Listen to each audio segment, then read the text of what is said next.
আসসালামু আলাইকুম রহমতুল্লাহ। দেশবাসী যারাই দেখছেন আমাদেরকে, আমরা এখন আছি বাংলাদেশের উপকূলীয় একটা অঞ্চল, চট্টগ্রামের বাঁশখালী থানার সরল একটা গ্রামে। আমাদের 6 নম্বর ওয়ার্ডের পাশে আছে দরপদর খাল। আমরা জানি ভয়াবহ একটা বন্যার সাক্ষী চট্টগ্রামবাসী হয়েছিল সাতকানিয়া বাঁশখালীতে। তো বন্যা তো আসলে চলে গেছে পানি, আমরা হয়তো মনে করছি পানি নেই, এখন বন্যা চলে গেছে, কিন্তু বন্যার যে ক্ষতচিত্র সেটা কিন্তু পানির চেয়ে অনেক বেশি মারাত্মক। আমার পিছনে একটু সুন্দর ছবি, আমার পিছনে যে ঘরটা আছে এটা কিন্তু কোনো গরুর ঘর না, কিংবা হচ্ছে কোনো মাছের প্রজেক্ট না, এটা মানুষ থাকার ঘর ছিল। তো মানুষগুলো কিন্তু এখন থাকছে বাস্তবে গরুর ঘরে। এবং আমরা যেখানে দাঁড়িয়ে আছি আমাদের একেবারে হাঁটু পর্যন্ত পানি। আমাদের যে খালের বাঁধ ভেঙে জোয়ারের পানি, হয়তো বন্যা চলে গেছে, জোয়ারের পানিতে একটু পরে কিন্তু আমাদের ক্রমশ পানি হয়ে যাবে। আমরা তো এখান থেকে চলে যাচ্ছি, যারা আছে ওদের কী অবস্থা। ওই জন্য আমরা এখান থেকে যে আহ্বানটা সবার কাছে করতে চাই সেটা হলো, আপনারা সারা দেশ থেকে অবশ্যই আসছেন, অনেক বেশি আসছেন।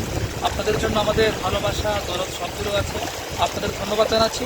তবে একটা বিষয় কি, আপনারা এখানে শুধুমাত্র খাবার দাবার নিয়ে এসে আপনারাও কষ্ট করবেন, মানুষেরও তেমন একটা ফায়দা হয় না। তার কারণ যে খাবারটা দিবেন, খাবারটা রান্না করার জন্য চুলা এখানে নেই, এবং খাবারটা রাখার জন্য স্থান এখানে নেই। সবচেয়ে ভালো হয় এখানে কোনো ঘর নির্মাণের জন্য আপনারা ব্যক্তিগত হোক অথবা হচ্ছে সামাজিক কোনো উদ্যোগ হোক, এই উদ্যোগের মাধ্যমে এখানে ঘর নির্মাণের ব্যবস্থা করে দেন। এটাই হচ্ছে আমাদের সবচেয়ে বড় প্রাপ্তি হবে এই জিনিসটা করে। এবং আমি পুরো দেশবাসীকে আহ্বান জানাবো, আপনারা আপনারা দেখছেন এখানে ঘুরে যান, ঘুরে এসে তারপরে দেখেছেন অপার সম্ভব আমার একটা স্থান। এখান থেকে লবণ যাচ্ছে, লবণ এখান থেকে যাচ্ছে পুরো দেশের মধ্যে। মাছের যে চাহিদা বাংলাদেশের, সেটা এখান থেকে পূরণ হচ্ছে।